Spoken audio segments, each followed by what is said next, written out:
Hey, all. So I've been playing around with this idea of, going through what I have in my inventory and what might be next. So I thought what I'll do is we'll just go one of these kits at a time, and I'll pull them out and we'll take a look at everything. And then there should be about 7 or 8 videos here by the time we're done. We'll just do one at a time. They're not in any particular order. This isn't any kind of a favoritism thing on my part. Just wanted to start with this one. And this is Diels, Dave Diels or Diels. I've heard it pronounced both ways. I say Diels. So Diels Engineering. He's in Ohio and he just puts out these kits. This is 124 scale, 16-inch wingspan. This is the Grumman F3F barrel, or it can be built as the Gulfhawk with a 14.25-inch wingspan.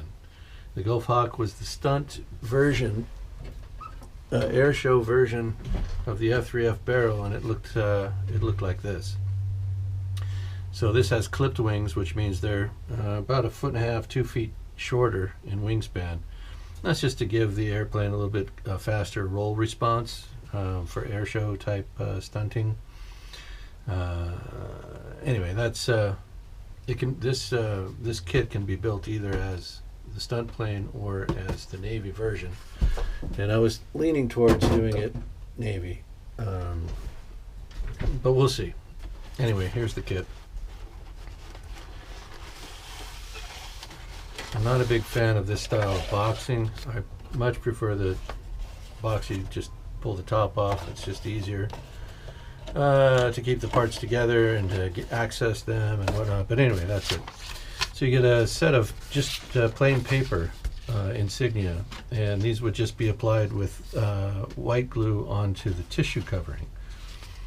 And for no particular reason, I've got 2 complete sets. One is plain paper and the other is stickers, peel and stick. That's why I have 2. This is I think this is only the second Dave Diels kit that I've ordered, and I don't recall. The other one was an F100 Saber jet, the Super Saber, and I don't recall it having 2 sets of markings. But anyway, this one does. So you get a whole lot of stuff. What do we get? Looks like this is, what are we looking at here? Laminated parts replace the printwood parts used in the original printwood kit.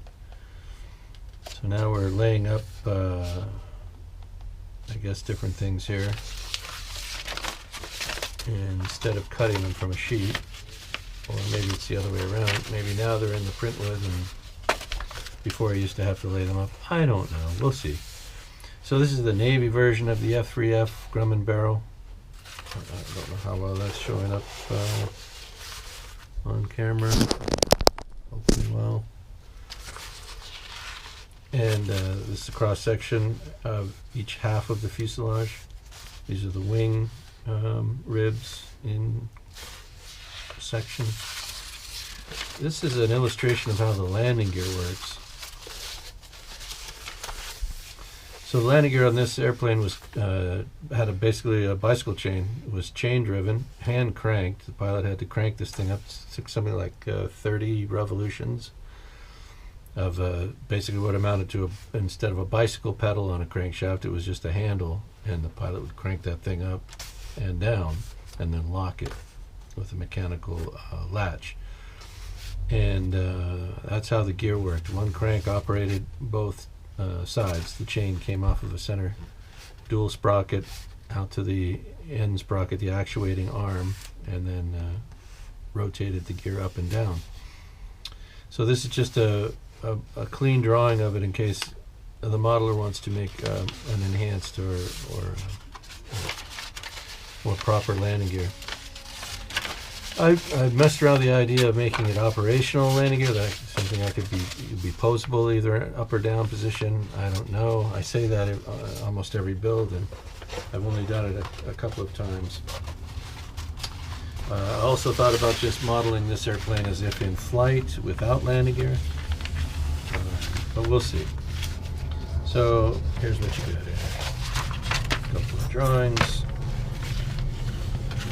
a couple of sheets of, these are laser cut now. It's not print wood, it's laser cut. So he's moving up in the world. There's all the wing ribs. These are all the fuselage formers. Some of them. Here's the rest of them. Some various other parts that go towards building up a representation of the F3F. Looks like I'd probably have to scratch build a motor for this one, unless I can find a 1/24 scale Pratt & Whitney. I think this was powered by Pratt & Whitney. At any rate, we'll find, let's see what we can find. The airplane does not come with wheels, doesn't come with any parts to make the landing gear. It just has diagrams of how you would make them, what they should look like, the angles of the dangles and all that. There is a canopy, just a very fine piece of clear acetate, vacuum formed canopy. We've got a thrust bearing for the propeller, and I imagine this dowel rod is either meant as a scope or it's for the rubber band powered flight. This would be the rear retainer of the rubber banding. I'm not sure which. Also, oh, well, that's a length of tubing right there. Well, we'll see. Again, that could be for the propeller. There's a small washer with that, so that may more likely be having to do with the propeller. So we get some strip stock here, leading and trailing edge stock. Well, leading edge. All right. So this airplane had a metal-clad fuselage. It had fabric-covered wings, fabric control surfaces, but it did have metal sheath, vertical fin, and the horizontal stabilizer parts. Those were metal-clad. The elevator itself, the rudder itself, the ailerons, and the wings were all fabric-covered. Everything else metal-clad. With the Diels kit, looks like we're going to be building up the cowling with balsa. There's no plastic component there. Typical of Gillow or Dumas, they provide vacuum formed plastic cowlings when they're present. Diels and some of the other older kit manufacturers, you would actually stack concentric rings of balsa, stack them up. They're open in the center, and then you would just sand them to shape. It's almost as if you were, using a block of balsa, only in this case they're concentric rings, and the centers are cut out, so you're just making basically a cylinder of balsa wood and then shaping it and forming it as needed. Alright, so we got a drawing here that shows our dihedral of the lower wing. The top wing on these aircraft is straight, zero dihedral. See that over here. Here's another representation of how the landing gear should look as far as the angles go when it's in the down position. Here's a top-down view of the fuselage, side view left, side view right, and various other parts and cutouts. And these are the fuselage cabane struts. I don't see the wing cabanes laid out on this sheet, but there is a second sheet. So let's have a look at that. I don't want to misplace any of this stuff, so try and be careful with that. See what the other drawing is.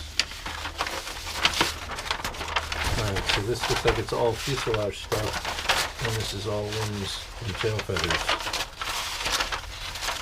on this one. And here you can see the two different wing style for both the Navy version, which would be this one and this one, and the airshow version, which would be these two. So this is the lower wing for the Navy version, upper wing for Navy. This would be the lower wing for the airshow clipped wing airplane, and this is the top wing for that blue and orange airshow variant. So these two or these two.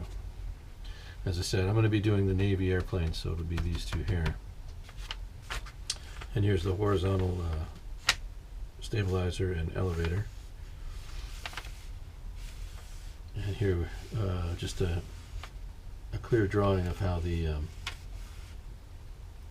notches are on these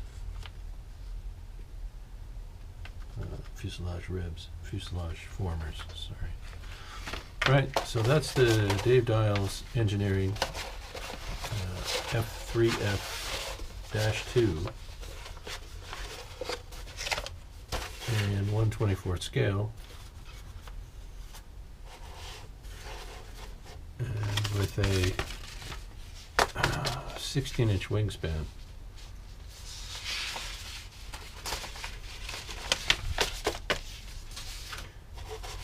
Pretty cool.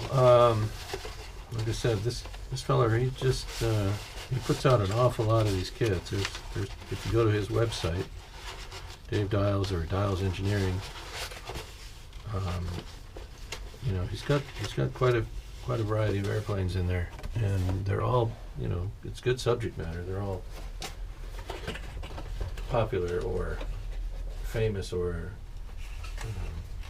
you know, renowned airplanes.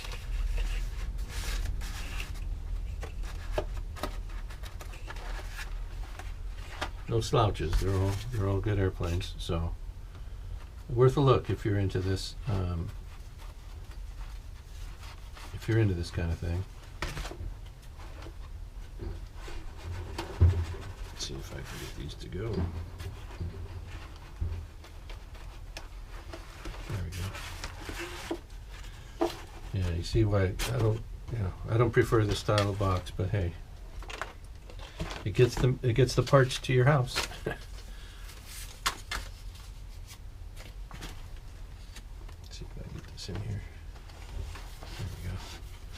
All right, that's everything back in the box. So, Dave Diels F3F or the Gulfhawk II. It can be built either way, and all the parts and stuff that you would need, aside from just the essential airplane. Anything that has to do with landing gear, anything that has to do with a mock engine, a motor, scale representation of the proper radial engine for this, anything for the cockpit, a pilot figure, all that stuff would be up to the builder to acquire or fabricate, not provided with the kit. These are rubber band flyers. You can find videos. There's a real popular channel. I'll put a link in the description. It's called Max Fly Art. One word. MAXFLIART. The guy does beautiful, just exquisite rubber band flying models. I think that's pretty much all he does, and gliders. And then he has these videos where he flies them, but he has also build videos and a number of friends that fly at the same field. And so there's always this huge variety of both, you know, old vintage kits from the 30s and 40s, right up to, you know, one-off scratch build rubber band aircraft models. And it's just fantastic. So Max Fly Art, and I've seen him fly Dave Diels kits. I don't think I've seen an F3F on there, but I've seen other Dave Diels kits on there, and it's an excellent channel. I highly recommend Max Fly Art on YouTube, and like I said, I'll put a link in the description on this video. Thanks for watching today. Have a great day.